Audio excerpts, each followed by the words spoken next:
a casual sort of that frankness with the audience, that connectivity, you'll always find that. So that is the element which we came from, starting with 5-10 friends and growing and taking it to a bigger audience.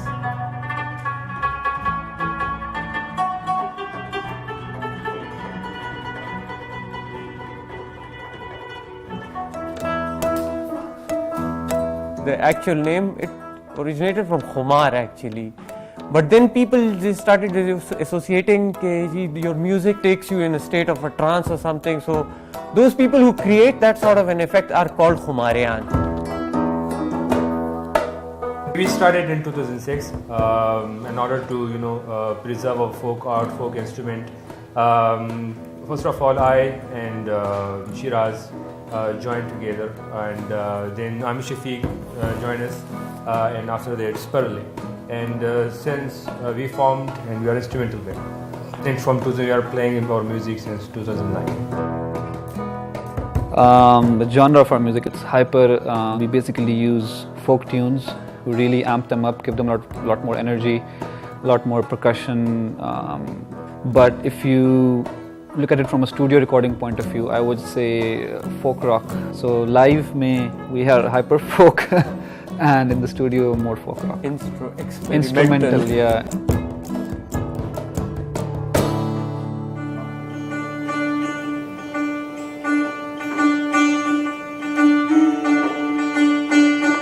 One of my friend informed me to fill the application for it and submit it before its deadline. And we did, and we submitted the application 10 seconds before the closing time. It didn't really hit us that we're going until we came to Peshawar airport with all our luggage to leave.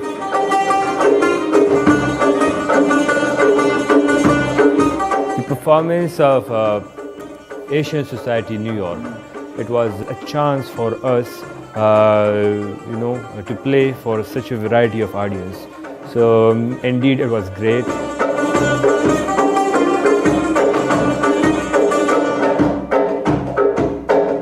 We were told that it had been 3 years since anyone had danced in the Asian Society.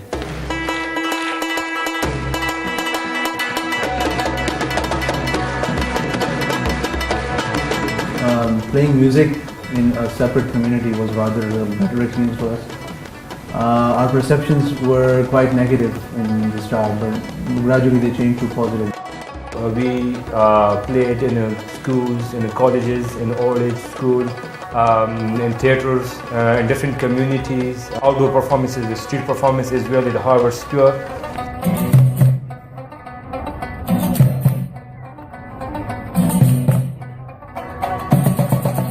A lot of people stepped forward, they came forward, and they started to learn this instrument. It's a once-in-a-lifetime opportunity, and we hope that it's the beginning of something, something great.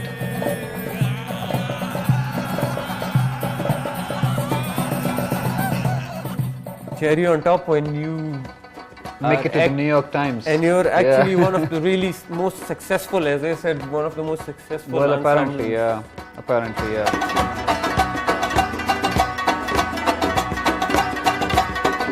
Wherever we performed, as the response, you can tell. Yeah, we played about 10-15 shows and we got 10-15 standing ovations. And a couple of when the audience, one of the people, they come and they're actually crying with excitement, so that means something.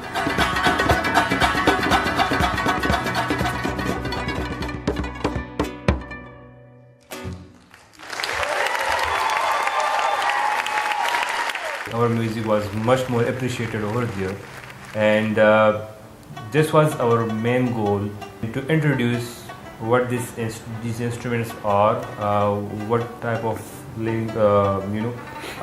what type of language we speak, what clothes we used to wear. So there is a lot of room to come up with ideas, to join those ideas and to give it a proper shape. And we are also thinking to make an organization on the name, and to go with it, and to produce all those things which we saw back in the United States.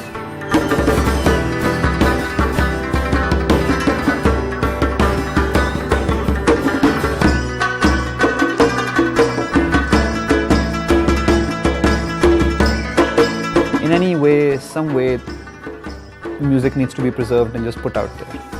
And everything needs to be recorded, everything needs to be made immortal, so that these people can actually make a living off of what they're playing.